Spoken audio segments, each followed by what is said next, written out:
I am joined today by Brian McCarthy. Hello, Brian. Hi, good morning, Andy. How are you?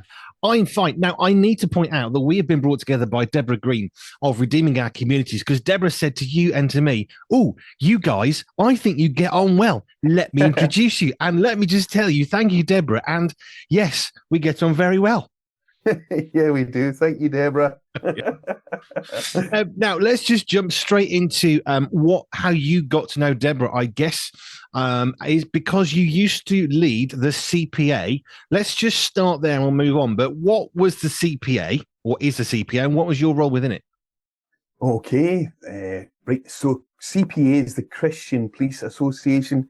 It was started in 1883 by a lady called Catherine Gurney, and it was meant to bring well-being to officers because they were dying on duty. So I won't go into the whole long big story, but in 2005 I became a Christian. I was a police officer. I joined the police in 1995. Wasn't a Christian when I joined. I would have ticked a box to say I was a Christian, but I really didn't understand faith. So shortly after I became a Christian, I realised the Christian Police Association was there, joined, and I quickly became a branch leader of Cleveland Police, Christian Police Branch.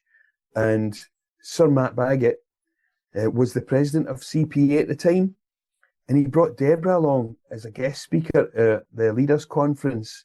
And she just blew me away. Oh, man alive. So I had no idea what God can do to communities. And I was listening to what Deborah does, and she was saying about unity, church unity, where there is unity, God commands a blessing, Psalm 133. But I was like, okay, right, I hear that, but what does it mean practically? And then she started telling us about this event she'd had at an arena. I think it was in Manchester. Oh my goodness, it might have been Liverpool. But there was, I think, 7,000 people there, 7 chief constables. They had neighbourhood teams there, and they were playing worship music, and my mind was just like getting blown here. I'm like, whoa, there's no way I could get the neighbourhood team to come to a meeting, a CPA meeting in Cleveland. And so then she really blew my mind because she was saying that there was football fans in the place. And when they were repenting of their bitterness and rivalry, they started swapping football scarves. So I'm sitting there crying like a flipping, just bawling my eyes out. Because I grew up in Glasgow. There's no way people would swap football scarves, Andy. There's no, unless it was God. That's the only. So anyway, with a big lump in my throat, I went to see her afterwards, and I got this book called City Change in Prayer. And came back to Cleveland, and I set about trying to make church unity happen in my own way. So CPA at the time had a thing called COACT. So it was like God's timing. Everything just started to come together and mesh together, and all our partners started working with us. And Redeeming Our Communities was one of our partners. So we would invite Redeeming Our Communities, or we would try to help that community conversations to take place, because when it happens, crime goes down, community cohesion goes up, and that's what the police are all about. They're all about community cohesion and helping people, empowering people to look after their own little square of the world. And when it happens, it's amazing. It's amazing what happens. And I haven't seen anybody changing football scarves yet, but walking alongside Deborah has been a real blessing. I've been to community conversations, went to one in York, and she brings the people in the community who are like really vocal and saying, this isn't right, that's not right, the council. Those are the people she wants in the meetings, because those are the people who will change things. No matter if they've got faith, no faith, any faith, bring them in and let their passion drive the activity. And then she's like, it's like a speed dating operation. So say, like, here's the health, the education, and the police. They're looking for people who want to make a change. Here, you're the people who want to make a change.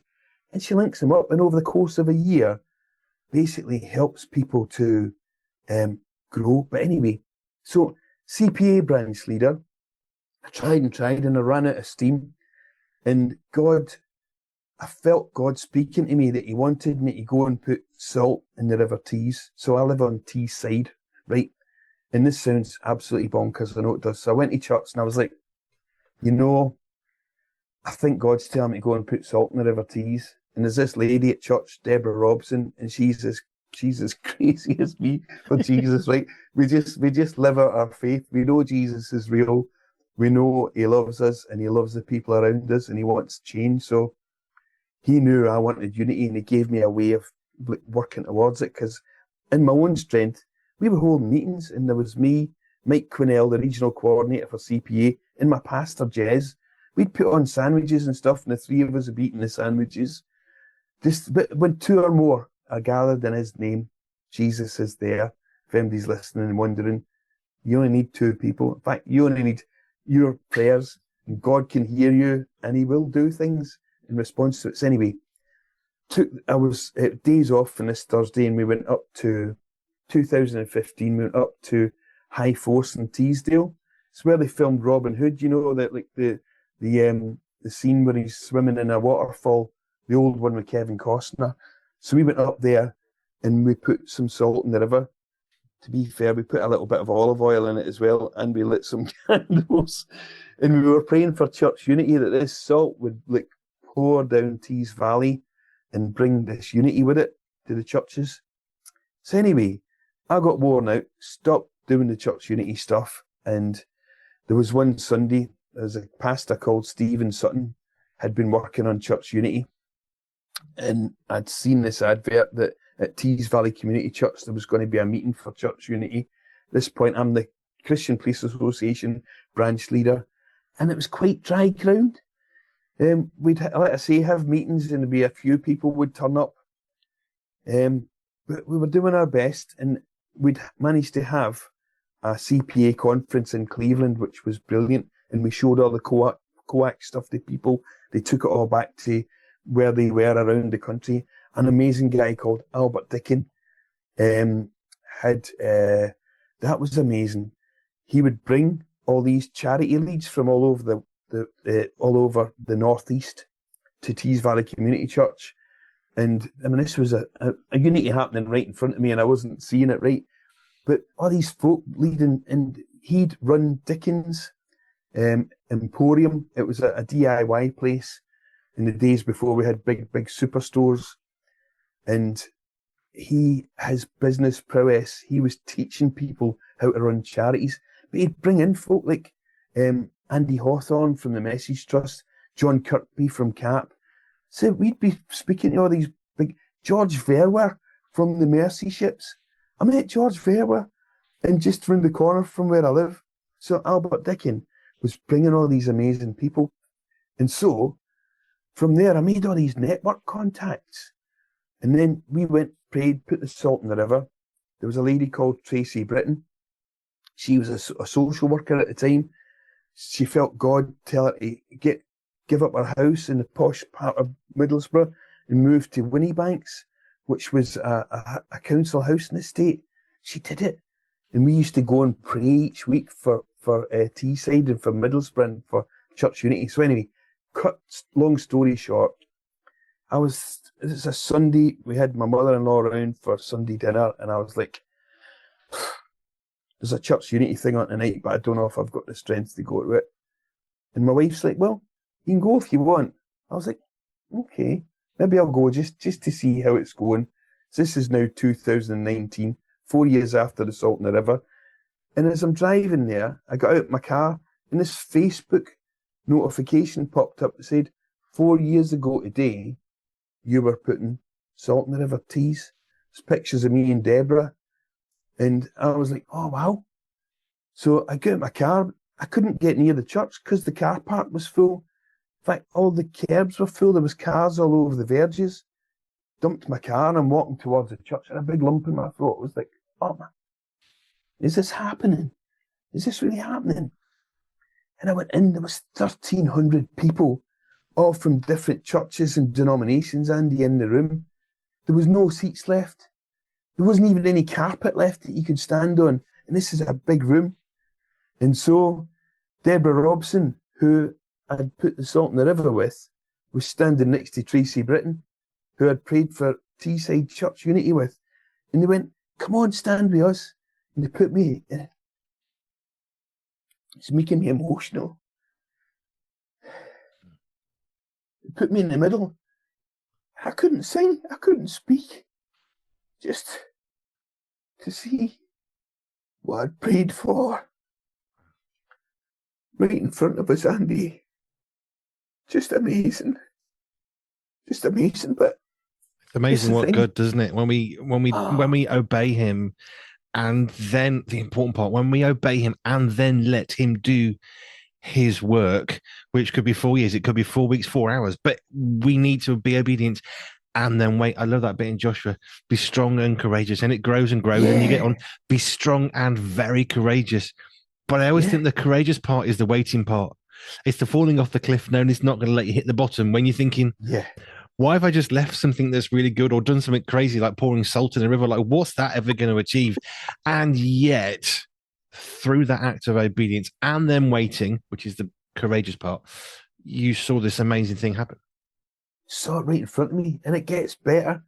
Do you know what? There was people, after I told them about the salt in the river and things, lots of folks said, oh, he told me to put salt in the river, but I didn't do it. And this is the thing. If God calls you to do something, even if it's crazy, like telling, like you say, Joshua, to go into this land and take the land, or Gideon, he's hiding in a wine press, to go and take this army, but leave all these people. He starts off with tens of thousands and ends up with 300. But if you do it, what he tells you to do instead of doing it your own way, oh my goodness. So anyway, I became, my last couple of years of work, I got bullied and I was off work poorly. And there was a pastor in Stockton, a lady called Kath Harris at Destiny Church. She was running a Global Leadership Network Summit. She phoned me up. She says, look, Brian, you're going to think I'm crazy, potentially. She says, but I think God's told me to invite you to this summit. She says, but please don't tell anybody, because they're all paying a fortune to be here. It's the thing that when we go try not to tell people because you think yourself, people think I'm crazy, you end up telling everybody, because when it comes that God does the reveal. So I went there, learned all this amazing stuff. My last 2 years of work were great. I knew how to deal with the bullies. I knew how to manage conflict.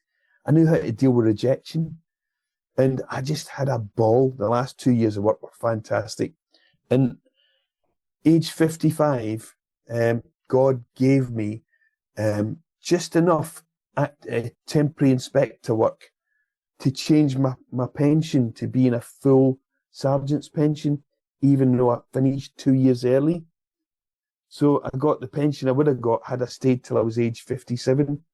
But in the February, March, Lee Russell, the executive director of CPA, phoned me up and said, I'm retiring, Brian. Do you know anybody that's coming up to retirement soon that might be interested in the exec director? I said, well, I could retire in November. I said, but you don't think I could do your job, do you? Is that?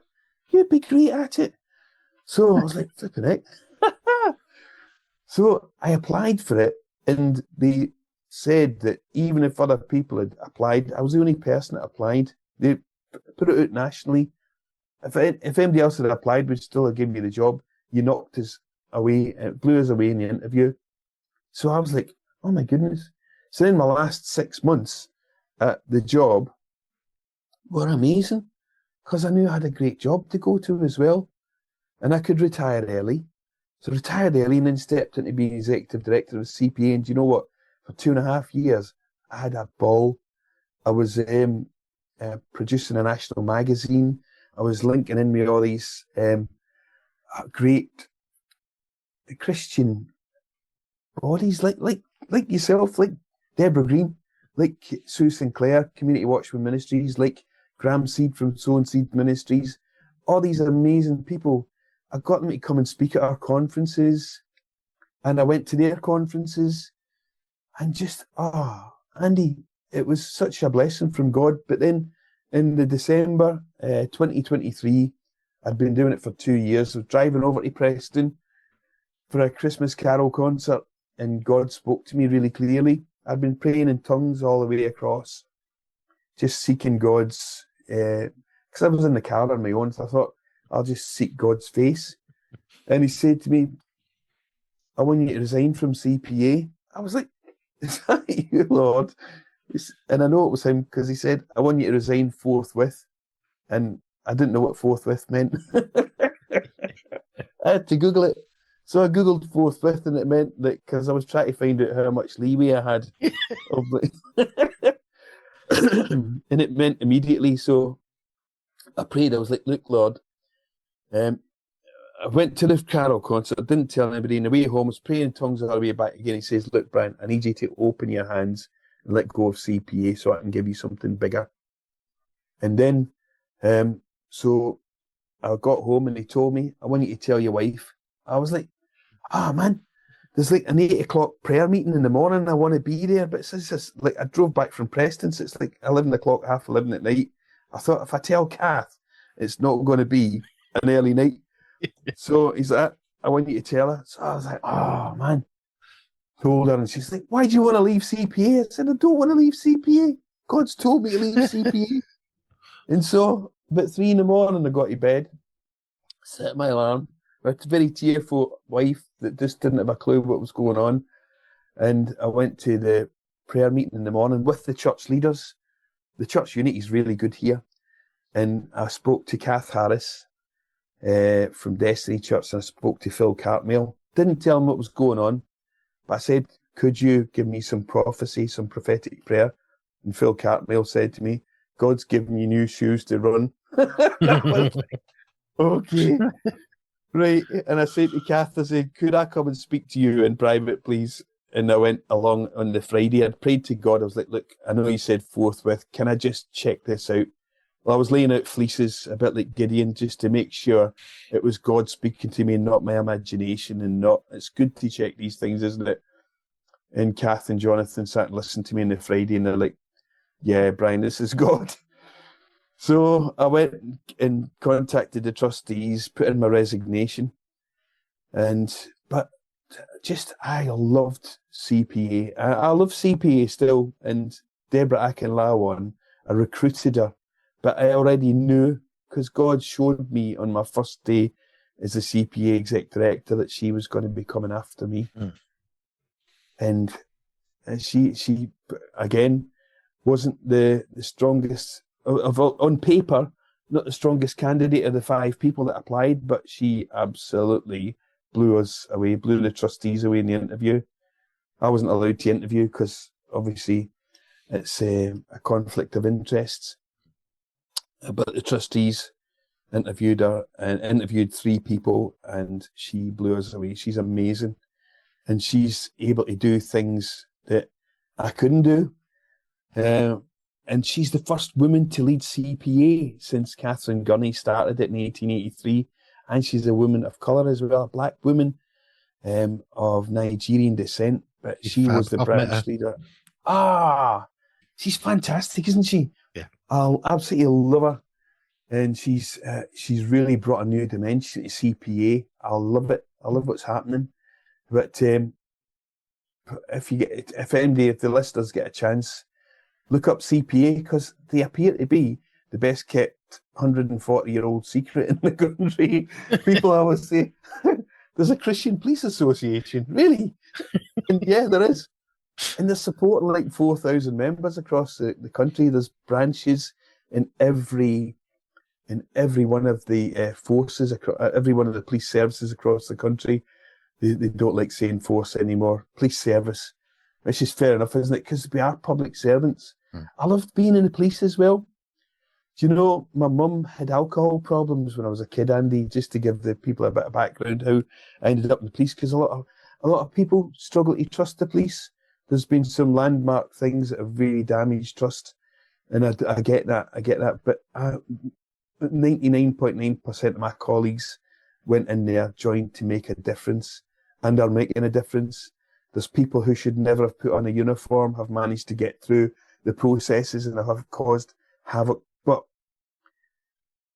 police are public servants, and my mum had alcohol problems, and she used to get arrested from the house.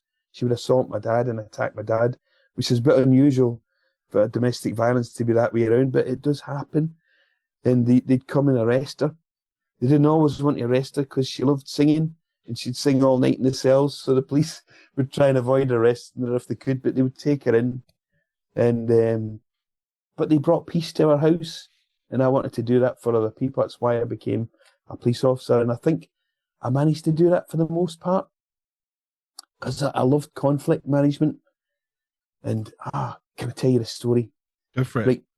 So there was a lady, and I'm not speaking at the school, there was a lady in Thornaby, and she made a complaint against the police because she'd made a complaint that she'd been a victim of a racial attack.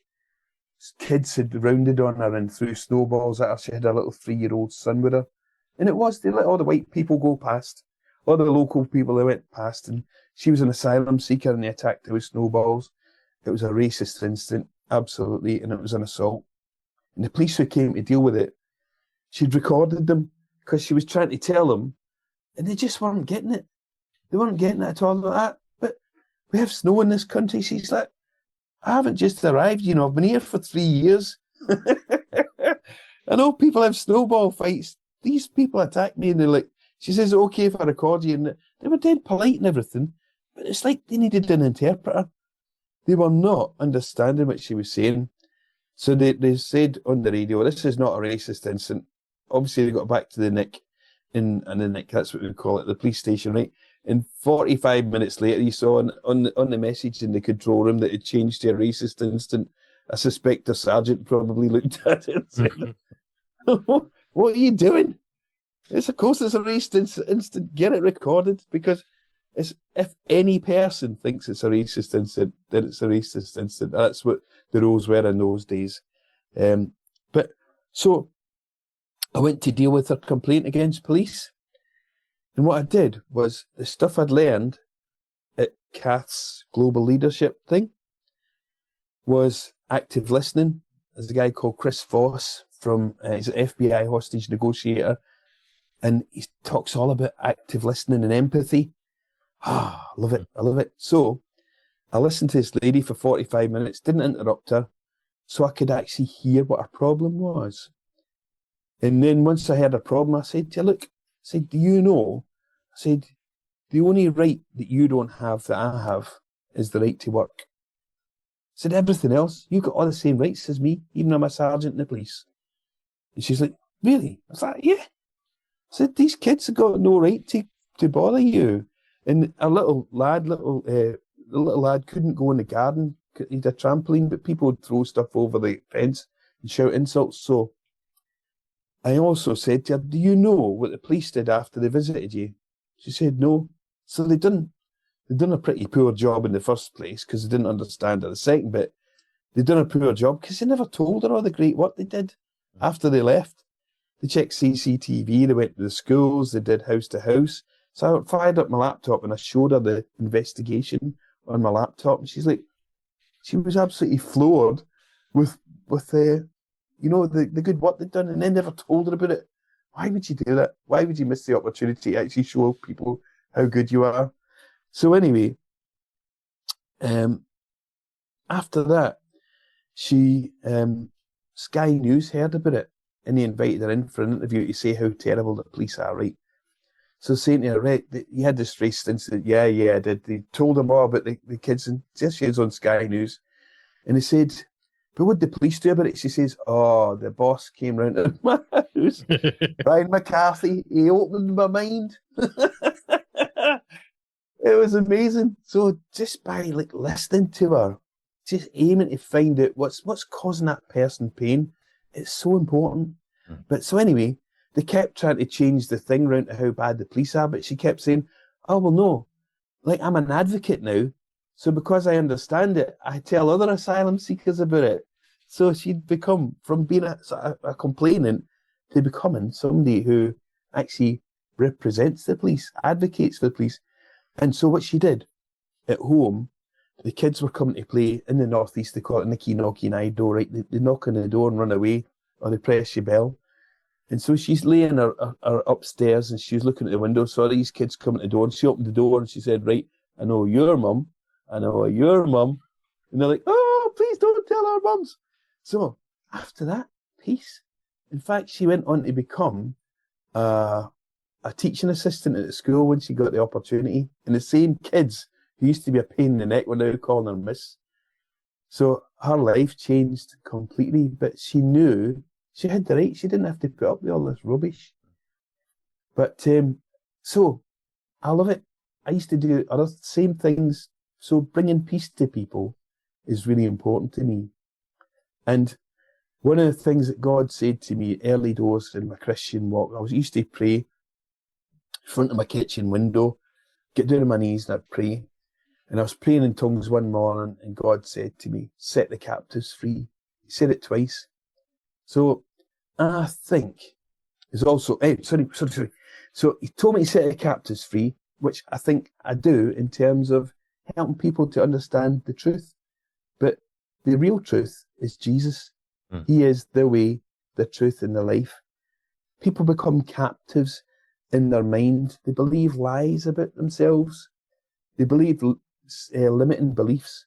And they also struggle with forgiveness. It's the two big things that really undermine us. So I've prayed with hundreds of people, must be about 200 people now. And the Holy Spirit will show you who you need to forgive.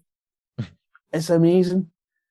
But not only that, so he shows you who you need to forgive. And then when you forgive him, bring your bitterness and your lack of forgiveness to the foot of the cross and leave it there for God to deal with. Because vengeance is his. Even though like we think that thinking bad things about people is going to do it, all it does is it upsets us. It messes up our atmosphere.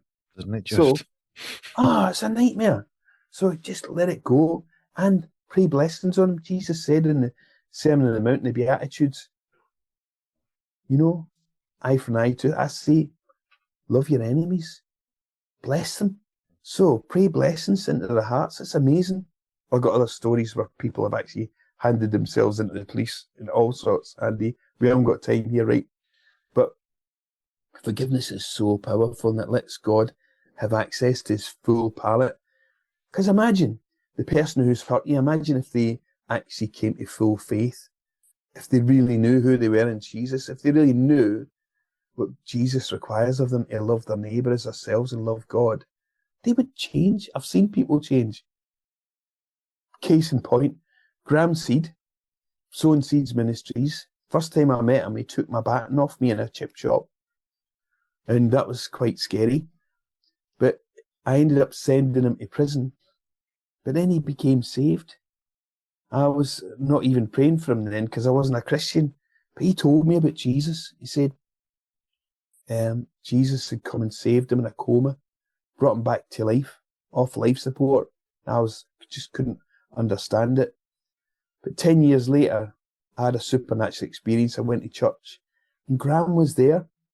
Now, having been like a nuisance, a criminal, someone who was sleeping on a bench, he was now standing there, his hands up, praising God, with little Caleb and Boaz, these beautiful kids running around his legs, and his wife Natasha sitting there. And I wasn't sure. I was still cagey if this was real or not. So it took me about 6 months of sitting listening to the gospel and just getting, every week my heart would get warmed. And I'd go out of there, I think to myself, I'd feel better, like my batteries were charged. The pastor had been speaking to me, and I said, yeah, I want to get baptised.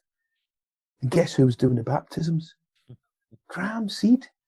So the man who I sent to prison introduced me to Jesus and baptised me, introduced me into the kingdom of God. God is amazing. I don't know what you're listening, anybody who's sitting listening to this, if you're wondering if God's got a plan for you, I'll spare you the suspense. Yeah, he does. He does. And he loves you. Your life is significant. You're part of a big family that you don't even know yet. He loves you. And he's desperate. He's like, my favourite painting is The Light of the World by, I love The Road to Emmaus as well, but Light of the World by Holman Hunt, hangs in St. Paul's Cathedral, and Jesus is standing knocking on a door. And he's got a lamp in his hand. There's no handle on the door. It's because the handle's on the inside.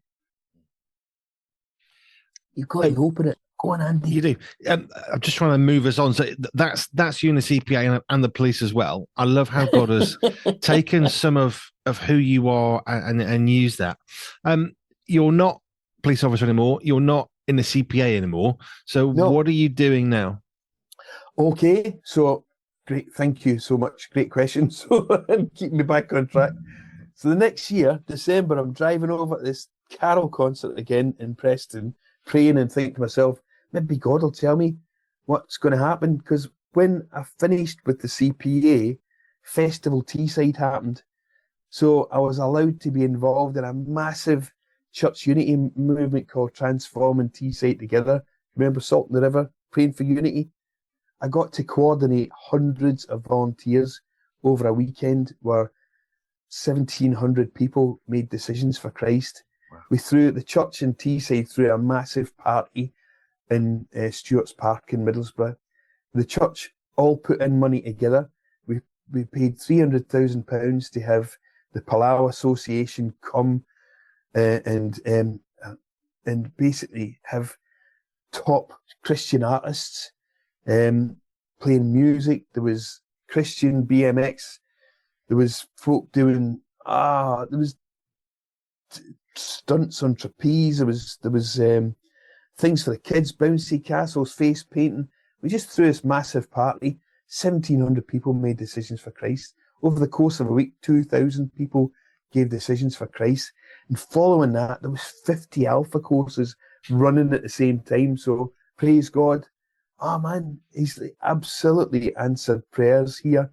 And there was over 100, there was up to 100 baptisms at Easter this year. The kind of swell from Festival Teesside is still continuing, but a week after Festival Teesside finished, I was mowing my grass and I got this pain in my chest and my arm, and I had 2 blocked heart arteries. Didn't realise. If I'd stayed sitting in front of my computer being sedentary at working at CPA and hadn't listened to God, I'm pretty sure I would have dropped dead here in my office where I'm speaking to you from. I wouldn't have realised. But the timing was perfect. And I got 2 stents in my heart.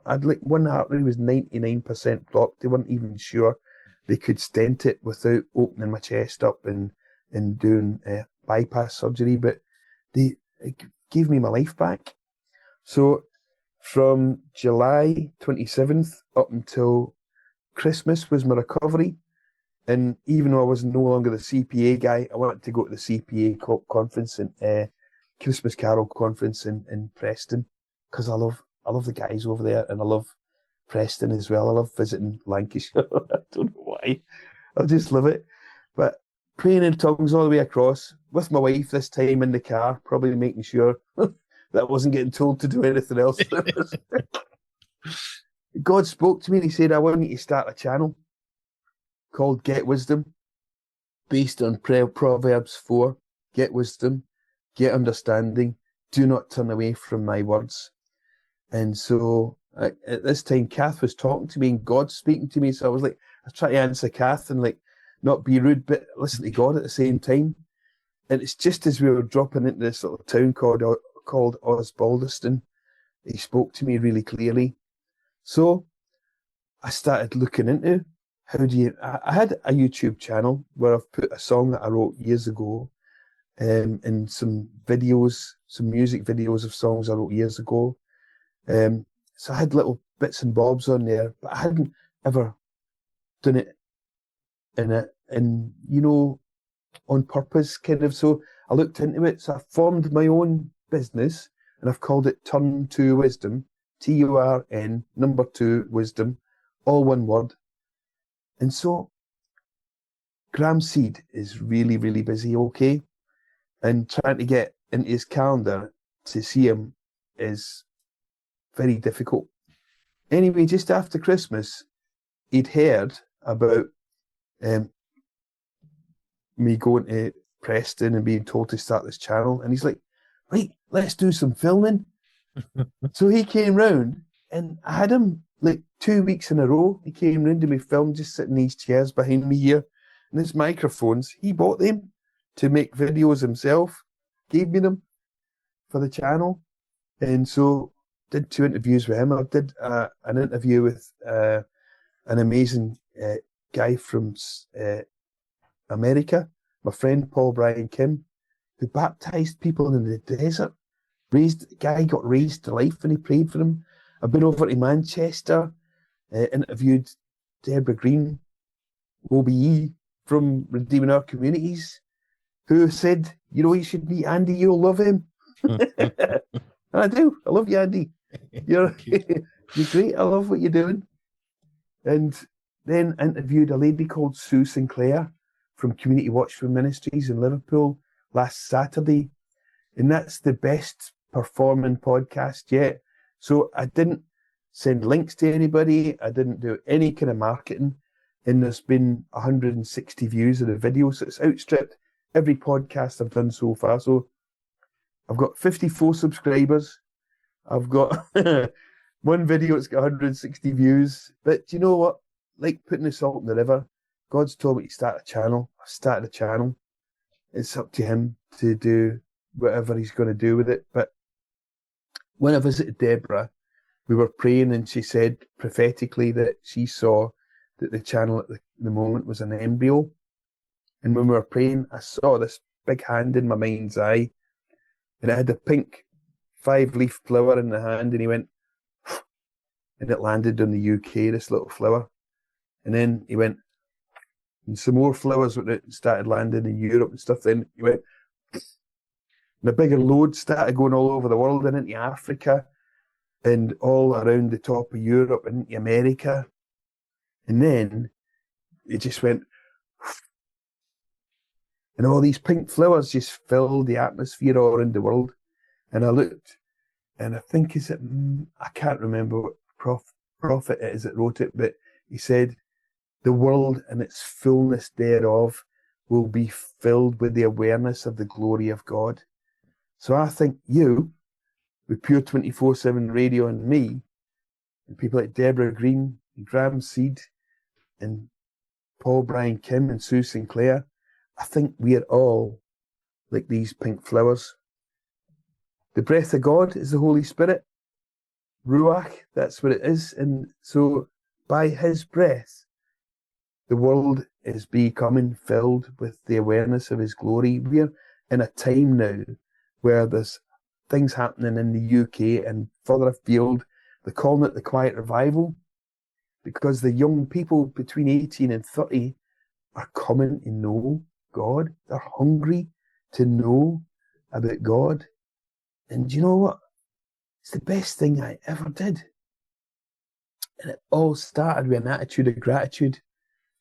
So I was thinking about this on the way home today after being doing some jobs. And I'm thinking when Paul was writing in Romans, he talks about coveting. Coveting is kind of covet your neighbour's goods, you covet your neighbour's wife, you covet your neighbour's things. The love of money, the love of things, the love of mammon is the root of all evil. So worldly possessions, if we hold worldly things lightly, Jesus wasn't against money. They came to him, didn't they? Said, should we pay our taxes? He says, show me a denarius. Whose picture is that on there? Caesar. He says, well, give to Caesar. Render unto Caesar's what is Caesar. What belongs to Caesar. Render unto God what is his. So we live in the world. We can't avoid money. We need it to buy our shopping and stuff. But it's if you want bigger cars, bigger houses, bigger body parts, bigger anything, whatever it is, you know, you're making a mistake. Be grateful for what you've got. We've got nothing. We haven't got a breath. We haven't got a thing that God hasn't given us. And when you start being grateful for what you've got, even the tough stuff, there's like Corrie ten Boom talks about being grateful for the fleas. And you're like, how can that be in a horrible situation? And she said, because it kept the corrupt abusive guards off her and her sister, kept the horrible, evil people away from them. And if we can be grateful, scientists are saying gratitude and anxiety can't exist in the same space. God's word just never comes back empty. Science keeps proving you follow the perfect law that is like a mirror of how we should be living. Follow it, and things start going right. Things start becoming. It's like even in the storms, Jesus said, "You'll have difficulties, you'll have tribulations, but in the middle of the storm, if you've got gratitude for what you've got, gratitude for the opportunity to have the storm, God takes care of everything else." Which is perfect and a really good place to shop, because we have to stop. If people want to come and find you and your podcast channel, how do they do it best? Just remind us of that. It's a YouTube channel. Yeah, there's a YouTube channel, there's a Spotify, Amazon Music, and Apple Podcast. All you do is Google Turn2Wisdom. God's been really good. I have got no SEO or anything. It comes up the top of the search. You can put it in YouTube, comes up the top of the search. So it's one word, Turn2Wisdom, Turn2Wisdom. Google it and go in there. You can listen to Graham telling about how he was raised to life, Paul, Brian, Kim. And you hear Graham and I, we went on a road trip to Leatherhead recently, and we have a great laugh together. Mm-hmm. So, but Deborah Green's podcast is just so inspiring.